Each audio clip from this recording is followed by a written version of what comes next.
안녕하세요. 저는 서울에서 중학교 교사로 근무하고 있는 42살의 여성입니다. 교사에게 이유는 직업의 특성상 아주 불명예스러운 꼬리표죠. 특히 여성에게는 더해서 저는 어떻게든 가정을 지켜보려고 노력했지만 남편의 파렴치한 행동은 도저히 용서할 수 없었어요. 결혼해서 가정을 가지면 남자든 여자든 배우자에 대한 최소한의 도리는 지켜야 한다고 생각합니다. 남편의 가정을 유지시켜주는 기본을 무시하고 저를 몇 년 동안 감쪽같이 속였습니다. 더 기가 막힌 건 시댁 식구들은 남편의 더러운 짓거리를 다 알고 있으면서 남편과 합세해서 저를 속여왔던 거예요. 3년 전의 일이지만 그때 바보처럼 당한 걸 떠올리면 아직도 치가 떨릴 정도로 분하고 억울하기만 합니다. 남편과 친구에게 어이없는 배신을 당하고 돌아온 여성의 한풀이라고 생각하고 끝까지 들어주시기 바랍니다. 제 장래희망은 어릴 때부터 교사가 되는 것이었어요. 교사를 꿈꾸는데 큰 영향을 미친 분이 계셨는데 초등학교 6학년 때 담임선생님이셨어요. 학교를 다니기 시작하면서 제가 가장 존경하는 인물은 언제나 선생님이었고 선망의 대상이었죠. 그 중에서도 6학년 때 만난 선생님은 아주 특별했어요. 반 아이들 모두를 자식처럼 아끼고 사랑하면서 애정을 듬뿍 쏟는 분이셨죠. 그날 선생님은 제게 교무실에 가서 놓고 온 서류를 가지고 오라고 심부름을 시키셨습니다. 저는 바로 달려가서 서류를 가지고 왔는데 교실에 불이 꺼져 있었고 아무도 없었어요. 무슨 영문인지 몰라서 겁이 덜컥 나서 심호흡을 하고 떨리는 손으로 조심스럽게 문을 열었는데 불이 확 켜지면서 케이크를 든 선생님과 반 친구들이 뒷문으로 우르르 몰려들어왔어요. 자, 모두 축하 노래 시작! 생일 축하합니다. 사랑하는 지영이. 얘들아, 정말 고마워. 선생님, 진짜 감사해요. 평생 잊지 못할 생일 파티를 선물 받은 저는 나중에 아이들을 가르치는 교사가 되겠다고 결정을 하게 됐죠. 제 결심은 중고등학교 때까지 변하지 않고 이어졌습니다. 고3 때 사범대학에 가겠다고 하자 부모님은 당연히 좋아하셨어요. 그래, 교사란 직업이 안정적이니까 잘 선택했다.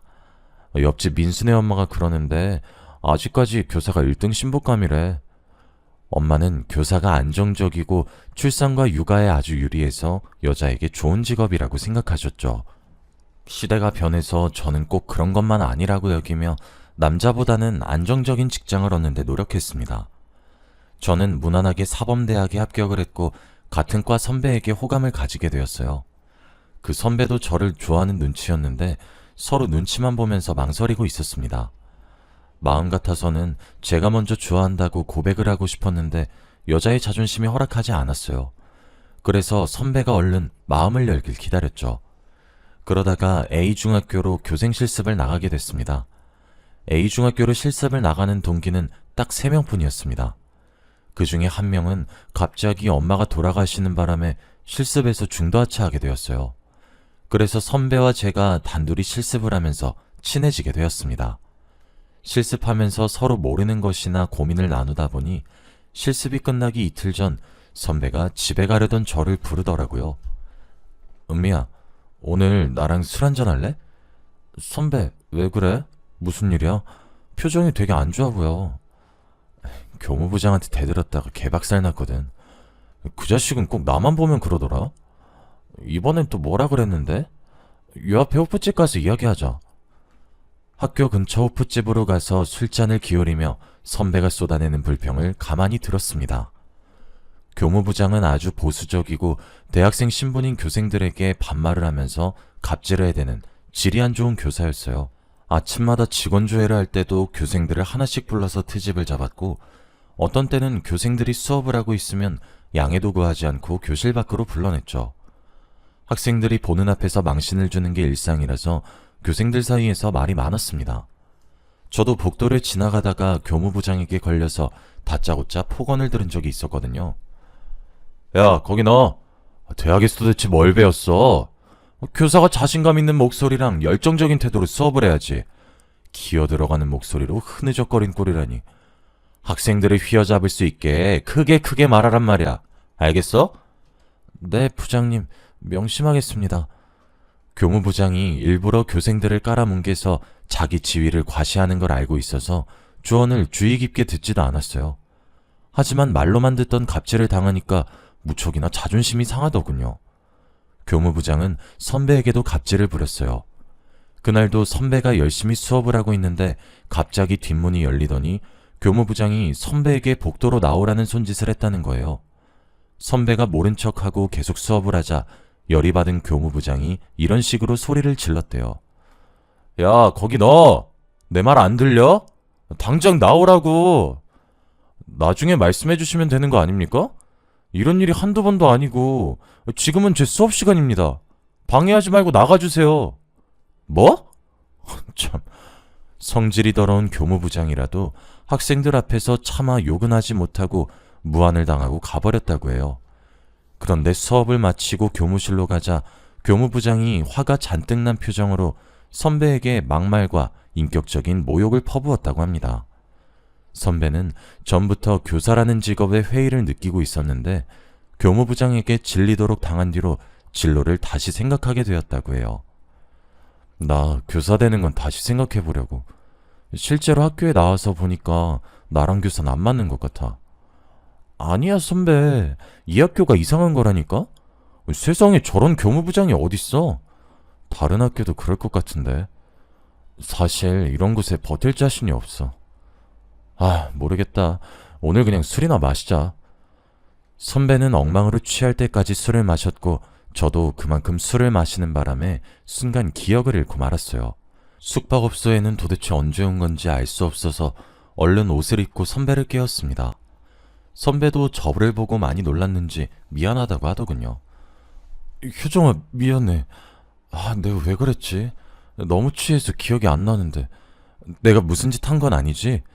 일부러 너랑 자려고 술 먹자 한 건 아니고 나도 너한테 호감이 있어서. 미안하긴 뭐가 미안해. 선배가 먹인 것도 아니고 내가 먹은 건데. 나도 기억은 안 나는데 이러지 말고 해장하면서 이야기하자. 저도 선배를 좋아하고 있었고 선배와 교제하면 어떨까 많이 상상해봐서 기분 나쁘진 않았어요. 선배와 숙박업소 근처에 있는 국밥집에 들어가서 해장을 한 뒤 진지하게 만나보잔 이야기를 했죠. 선배와 연애하면서 저는 임용고시 준비를, 선배는 취직 준비를 하면서 만남을 이어갔습니다. 그때부터 선배를 오빠라고 부르면서 말도 놓고 편하게 지냈습니다. 저는 무난하게 임용고시를 치르고 중학교에서 교사로 근무를 시작했습니다. 오빠는 선배가 운영하는 벤처 사무실에서 일하게 되었죠. 당장 큰 돈을 벌지는 못해도 앞으로 전망은 아주 밝다고 했어요. 지금 당장 돈벌이를 제대로 하지 못하고 있다 보니 오빠 정도 실력이면 임용고시는 충분히 통과했을 텐데 아쉬운 마음이 들더군요.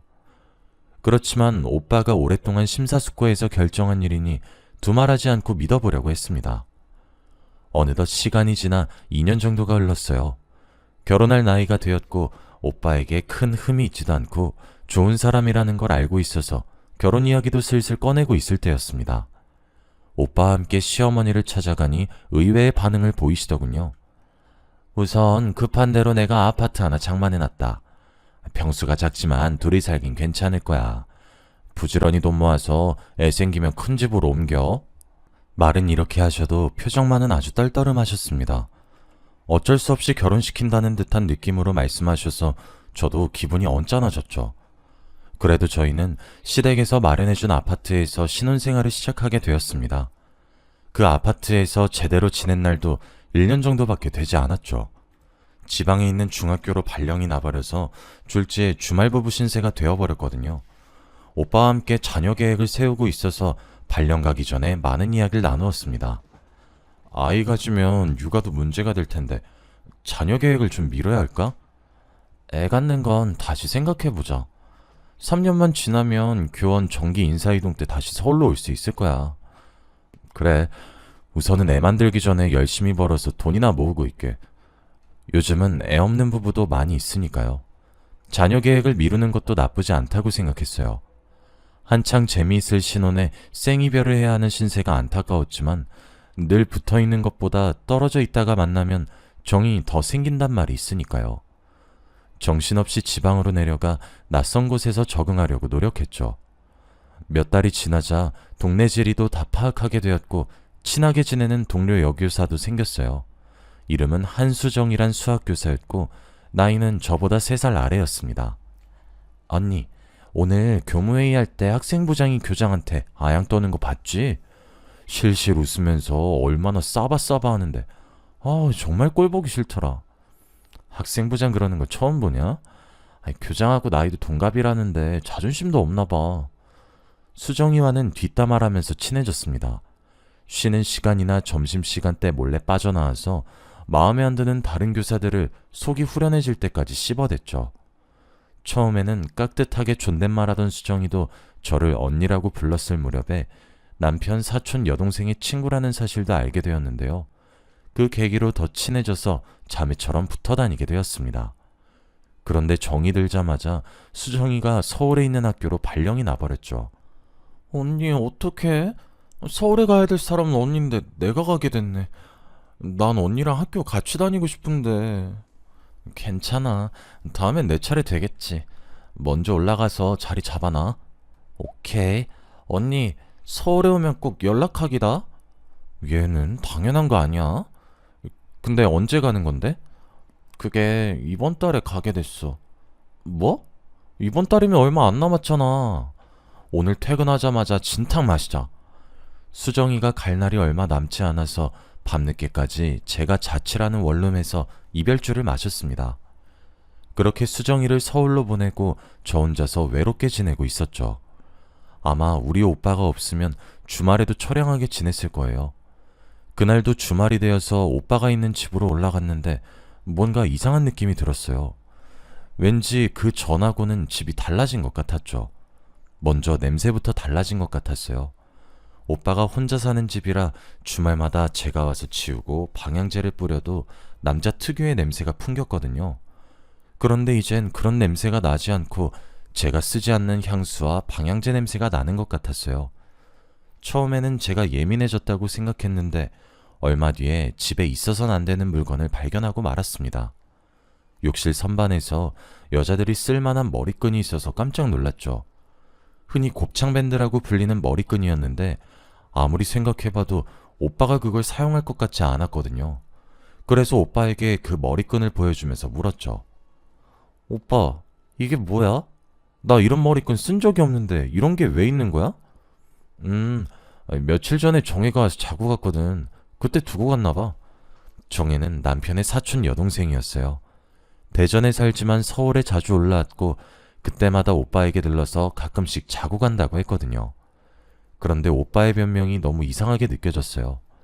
정혜는 늘 먼저 저에게 전화를 해서 오빠 집에서 묵겠다고 말해주는 편이었거든요. 잠깐 오빠를 의심했지만 정혜가 깜빡하고 전화를 안 준 거라고 생각했습니다. 그 다음날 일요일이 되어서 오랜만에 수정이에게 연락을 해서 만났죠. 그런데 제 눈길을 끄는 게 하나 있었어요. 수정이가 하고 있는 연보라색 곱창밴드였는데요. 제가 집에서 봤던 것과 똑같은 것이었어요. 하지만 똑같은 머리끈이 넘쳐나는데 그걸로 수정이를 의심한다는 건 우스운 일이었습니다. 설마 하는 마음에 혼자 피식하고 웃고 말았는데요.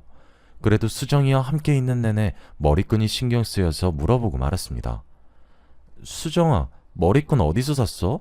되게 예쁘다. 지하상가에서 샀어. 사실 이 디자인으로 사고 싶었는데 보라색이 없더라고.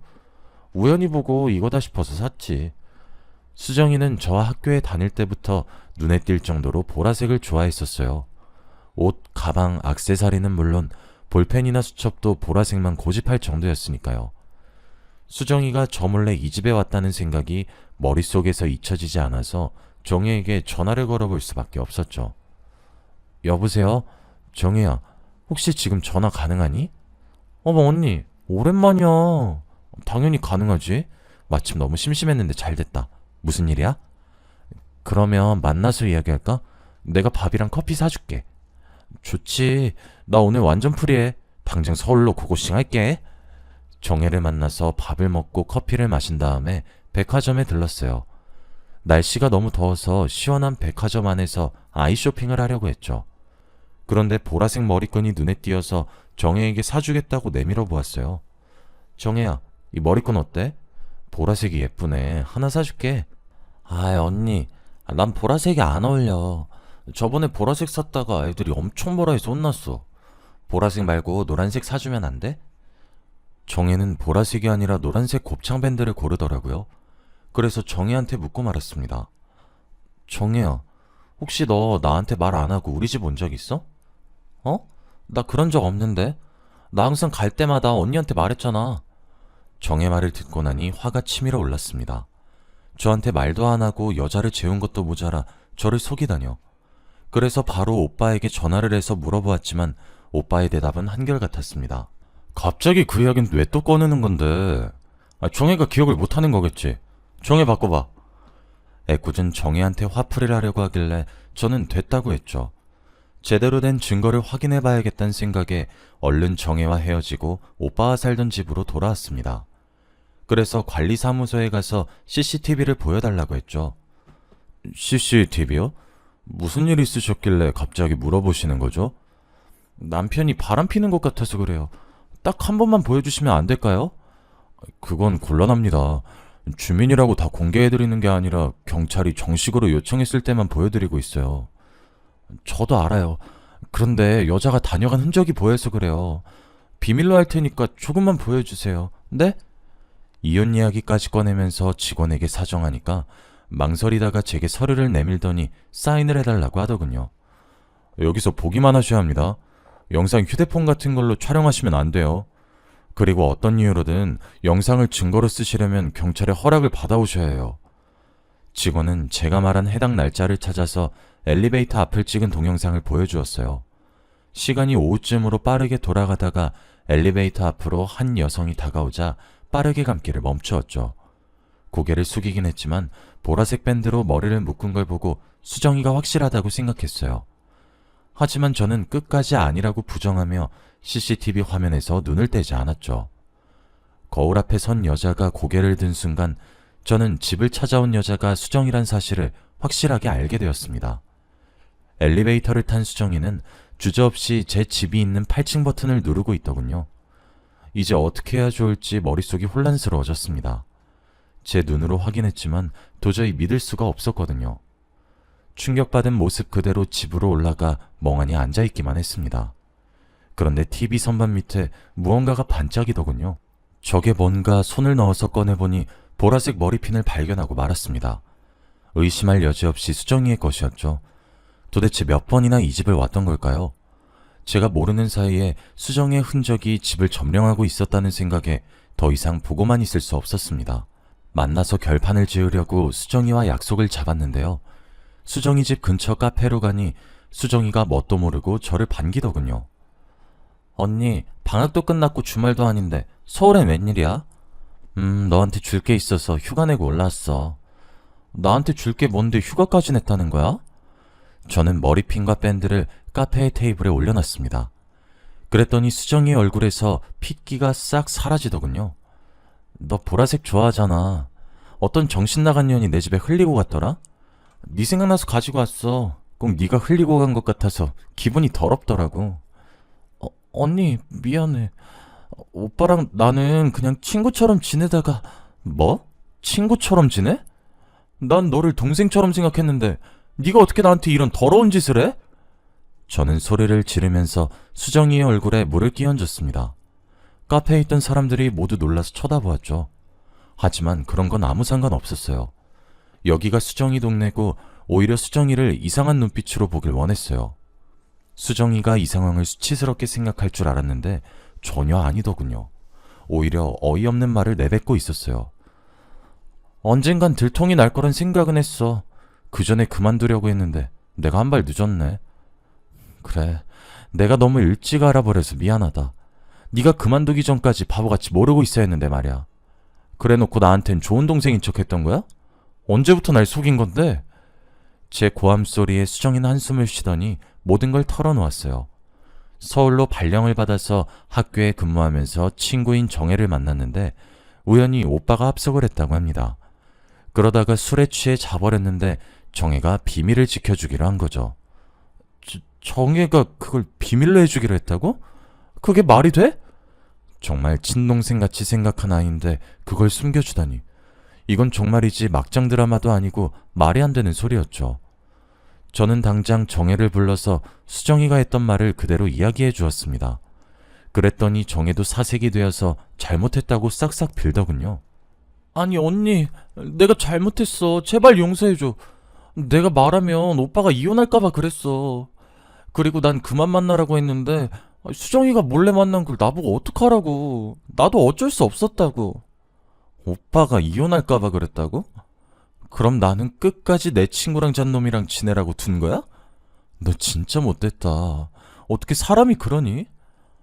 난 억울해. 오빠랑 수정이가 말하지 말라고 협박하고 맨날 전화했는데 나보고 어떻게 말하라는 거야. 정혜는 더 이상 말하지 못하고 흐느껴 울기만 했어요. 그래요. 정혜가 무슨 잘못이 있겠어요. 저라도 제 동생이나 오빠가 그랬으면 말 못했을 것 같아서 심호흡을 하면서 겨우 진정을 했어요. 그래서 정혜한테 어떻게 둘이서 만나게 된 건지 물어보았습니다. 단짝 친구였던 수정이가 서울로 오자 정혜는 바로 서울로 달려왔고 둘은 밤이 늦도록 술을 마시면서 쌓였던 회포를 풀었다고 해요. 그러다 술값이 너무 많이 나오자 정혜가 오빠를 부르겠다고 한 겁니다. 수정아, 우리 오빠 보고 술값 내달라고 할까? 오빠 지금 집에 혼자 있을 것 같은데. 그래? 나야 좋지. 오라고 해. 오빠가 술집 내준다고 하면 와인바도 같이 가자고 하자.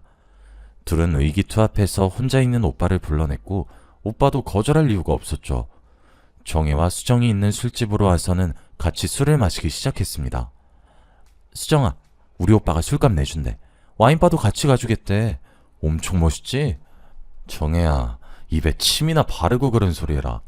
맨날 배 나온 아저씨라고 타박만 하더니 왜 이래? 몰라서 물어. 비행기 태워줬으니 한턱 쏘라는 거지. 알았어. 오늘은 내가 다 쏠게. 정혜는 술에 취했지만 수정과 오빠가 여러 번 눈이 마주치고 묘한 분위기가 풍긴다는 사실을 알아차렸다고 합니다. 그러다 새벽까지 같이 술을 마셨고 수정이는 술에 취할수록 오빠에게 아양을 떨었다고 하죠. 정혜도 무척이나 취해 둘이 붙어있지 말라고 중얼거렸다고 하는데요. 정신을 차렸을 때에는 택시 아니었고 택시 아저씨가 도착했으니 얼른 내리라고 소리를 지르고 있었다고 했습니다. 그래서 얼른 내려서 집으로 들어가 잠에 들었는데 다음날 오빠가 전화를 해 충격적인 말을 전했다고 합니다. 너 오늘 수정이 만난 거 말하면 안 된다. 어제 한 짓 다 잊어버려야 돼. 뭐? 어제 한 짓? 정혜는 그제야 어제 일어난 일들을 떠올렸다고 했습니다. 수정이와 오빠가 기대다가 끌어안고 입을 맞추던 게 생각이나 정혜가 펄쩍 뛰었다고 말해주었죠. 오빠 미쳤어? 설마 수정이랑 잔 건 아니지? 시끄러워. 자든 말든 말하지 말라고. 이혼당하면 네 탓인 줄 알아? 그러다 들키면 난 어쩌라고. 나더러 가정 파탄범이 되라는 말이야? 절대 안 돼. 안 들킬 자신 있어. 우리만 비밀 지키면 돼. 생각해봐. 마누라가 우리 만난 걸 어떻게 알겠어? 말이 된 소리래. 설마 언니 몰래 계속 만나려는 건 아니지? 어떻게 여동생 친구하고 그런 생각을 해? 정말 미친 거 아니야? 돈 줄게. 얼마면 돼? 너 얼마 전에 돈 필요하다고 했잖아. 여기서 돈 이야기가 왜 나와? 내가 오빠처럼 미친놈인 줄 알아? 너 여기서 언니 편 들어서 오빠 이혼당하게 만들래? 아니면 내 돈 받고 조용히 있을래? 어떻게 그런 비밀을 만들어? 난 못해. 난 언니한테 그런 비밀 못 만든다고. 거짓말 해달라는 게 아니라 모르는 척 입 닫고 있으면 된다니까? 그게 왜 어려운 건데? 내가 너 예전에 도둑질하다가 경찰서 간 거 엄마한테 확 말해버린다? 중학생 때 일을 왜 또 꺼내는 건데? 알았어, 말 안 할게. 조용히 있으면 될 거 아니야.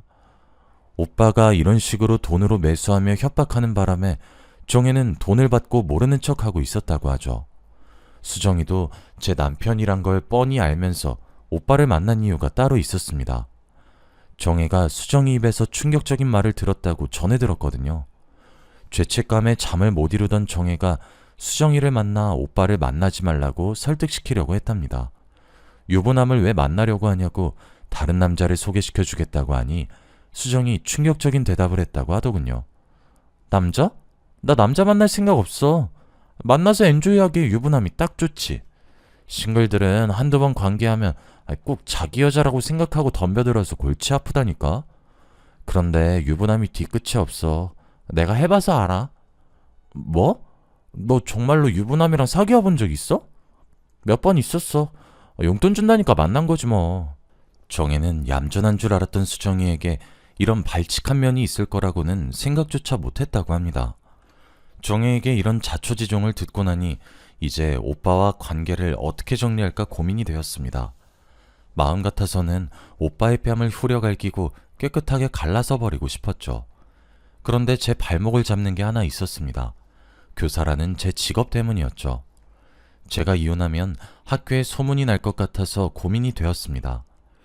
제가 다니는 중학교의 여교사도 남편의 불륜으로 이혼을 했는데 정말 웃기는 건 소문이 이상하게 나서 그 여교사가 바람을 피워서 남편에게 이혼을 당했다는 말로 와전이 되고 말았습니다.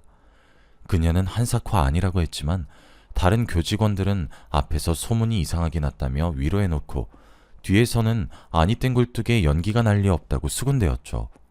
그렇게 그 여교사는 따돌림을 당하면서 겉돌다가 그런 소문들이 학생의 귀에 들어가 학부모들도 알게 되었습니다. 우리 아이들을 불륜녀에게 맡길 수 없다는 학부모들의 공개적인 항의에 그 여교사는 견디지 못하고 학교를 떠나고 말았는데요. 그 여교사가 이제는 제가 될 것 같아서 무섭더군요. 꼭 그렇게 소문이 와전돼서 내쫓길 거라는 근거는 없었지만 갈등과 고민에 빠져들게 하였습니다. 그러다가 정혜에게 온 문자를 보고 또 한 번 충격을 받았습니다.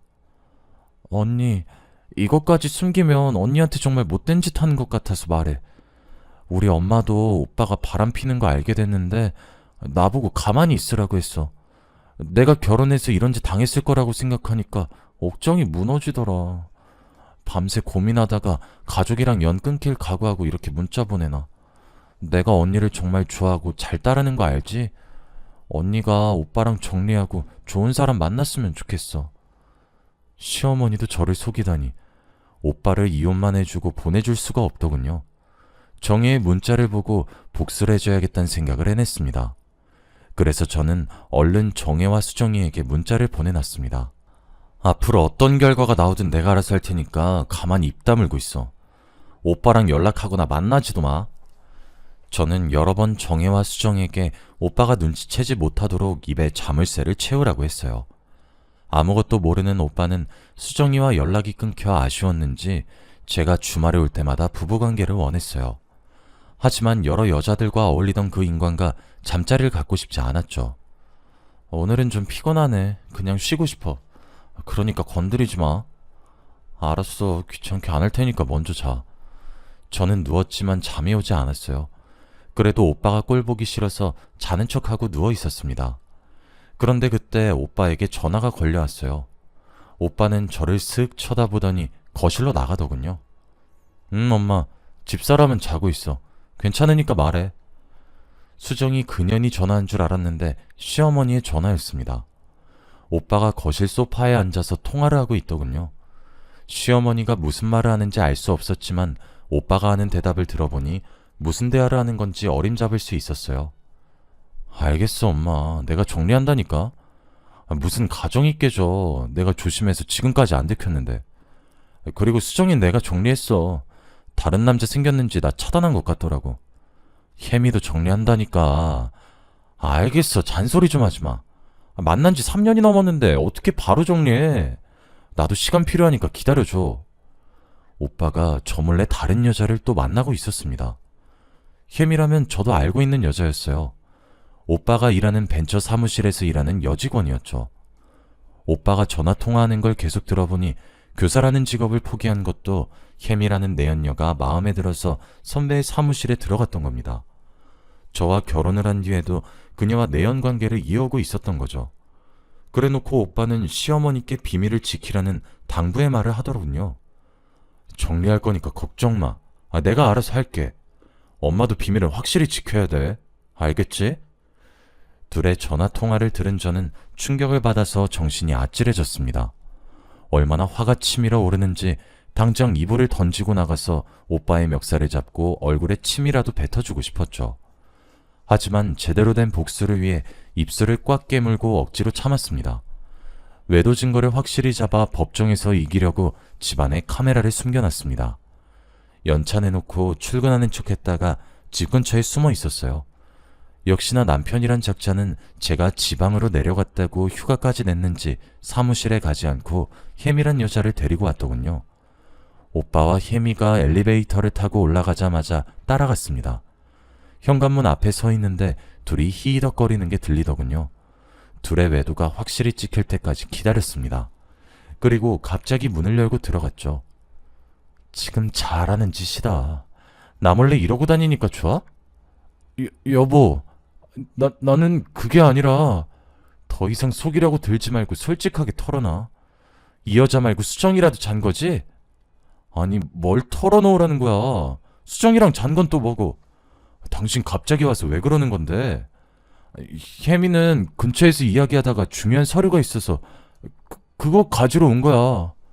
오빠, 끝까지 거짓말 할 거야? 정혜랑 수정이가 전부 다 말했다고. 당신이 진짜 이 집에 들어와서 서류만 확인했는지 몰라도 당신이 이 여자랑 한 짓도 카메라에 찍혔어. 제가 숨겨놓은 카메라를 꺼내니까 오빠가 놀라서 입이 딱 벌어졌습니다. 하지만 끝까지 아니라고 혜미 눈에 뭐가 들어가서 봐준 거라고 하는데 가짜는 변명을 늘어놓는 오빠의 뺨을 힘껏 갈겨버리고 말았죠. 이 미친놈아, 이렇게까지 다 들켜놓고 거짓말을 해? 당신 이혼소송 당하면 재산이란 재산 다 뺏길 줄 알아. 내가 곧 죽어도 당신 빈털터리 만들 거라고. 여보, 혼자 있다 보니 너무 외로워서 그랬어. 정말 미안해. 내가 미쳐서 해선 안 되는 짓을 저질렀어. 한 번만 용서해줘. 뭐? 용서? 필요 없어. 당장 이혼해. 너 같은 바람둥이에 거짓말쟁이하고는 같이 못 살아. 정혜고 수정이가 증인이고 이 동영상이 증거니까 7년을 속인 대가는 내가 전부 받아낼 테니까 도망가지 말고 있어. 당신 어디가? 짐은 갑자기 왜 싸는데? 우리 대화하자. 오해가 있으면 대화를 해야지. 이거 나 대화는 무슨 대화? 내가 사과할 기회까지 줬는데 끝까지 거짓말하려는 사람이랑 대화할 생각 없어. 그리고 나 당신이랑 같이 못 살아. 단 하루라도 한 지붕에서 한 이불 덮고 살 생각 없다고. 그렇게 제가 이혼을 통보하고 집을 나가버렸습니다. 오빠가 또 시어머니에게 일렀는지 시어머니께서 득달같이 절 찾아와서 이혼은 절대 안 된다고 사정을 하더군요. 얘야, 한 번 바람 폈다고 이혼이라니. 누구나 한 번은 실수를 하는 법이잖아. 게다가 넌 교단에서 학생들을 가르치고 있잖아. 교단이 보수적인 거 나도 들어서 잘 알고 있다. 그러니까 이번 한 번만 참아다오. 제발 부탁한다. 어머님은 그런 말 할 자격 없어요.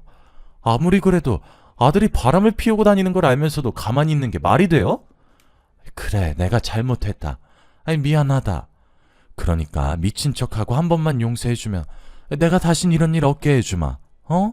시어머니는 엎드리다시피 제게 빌었고 오빠도 다신 이런 일이 없을 거라고 맹세를 했어요. 제가 불안해할까봐 학교랑 가까운 곳으로 신혼생활을 다시 시작하자며 사랑을 속삭이는데 흔들릴 수밖에 없더군요. 몸이 멀어져서 외로웠던 거라고 호소해서 이사를 가서 다시 살아볼까 고민이 됐어요. 오빠가 그 뒤로도 자기가 바람을 피면 있는 재산을 다 내놓겠다고 했거든요. 시어머니도 울다가 쓰러졌단 소식에 동정이 일었죠. 그런데 오빠의 휴대폰에서 시어머니의 눈물이 가증스러운 악어의 눈물이란 걸 알게 되었어요. 시어머니가 오빠에게 보낸 문자가 아주 소름 끼치더군요. 그년이 이혼하자고 날뛸 때는 성질 죽이느라고 아주 힘들었다. 이혼은 안 된다. 위자료가 너무 아깝잖아. 그리고 네가 왜 잘못했니? 그년이 여자 구실을 못하니까 네가 바람피는 거지. 혜미 집안만 좋았으면 그 애랑 결혼시켰을 텐데. 에휴, 골치 아프게 시리. 그 문자를 보는 순간 뚜껑이 확 열려버렸고 제정신이 아니게 됐어요. 당장 수소문해서 변호사를 선임하고 이혼소송을 해버렸죠. 그리고 시어머니의 얼굴에 소송 서류를 던져버리고 말았습니다. 위자료가 그렇게 아까우셨어요? 그럼 아들 단속을 좀 잘 하시지 그러셨어요. 제가 웬만하면 참으려고 했는데 이젠 어머님이 가진 재산 전부 긁어가야 성질이 풀리겠어요. 얘야, 갑자기 왜 그러니? 위자료는 또 무슨 말이고? 어머님이 보낸 문자 다 봤어요. 제가 여자 구실 못하니까 바람 피는 거라면서요? 그렇게 불만이시면 그냥 이혼시키시지. 왜 그러셨어요? 문자를 봤다고? 아니야. 아니, 내가 홧김에 보낸 문자라고. 우리 소송 같은 거 하지 말고 대화로 풀자. 어? 시어머니가 급하게 제 바지를 잡고 매달렸지만 확 밀어내고 말았죠. 저는 수정이와 혜미에게 상간녀 소송을 걸고 위자료를 확실히 받아 챙겼습니다. 아파트와 오빠가 가진 재산 대부분을 받아내 시댁을 알거지로 만들어버렸는데요. 오빠가 바람을 폈다는 소문이 흘러들어갔는지 벤처 사무실에서 쫓겨났다고 하더군요. 이혼한 뒤 학교에 저에 대한 소문이 돌지 않을까 걱정했는데 3개월 만에 서울에 있는 학교로 발령받게 되었습니다. 그래서 사람들이 제 치부를 알게 될까봐 불안해하지 않아도 됐죠. 여러분들 중에서도 배우자의 외도를 알고 참고 계시는 분들이 있을 거란 생각이 듭니다. 하지만 아무 희망이 없는 현실을 참고 견디는 것보다 새로운 인생을 찾는 게 훨씬 더 의미 있으실 거예요. 두려워하지 마시고 잘못된 게 있으면 바로잡으시고 저처럼 제대로 된 보상을 받으시길 바랍니다. 더 이상 불륜으로 상처받는 사람이 없길 바라며 이만 글을 줄이도록 하겠습니다. 감사합니다.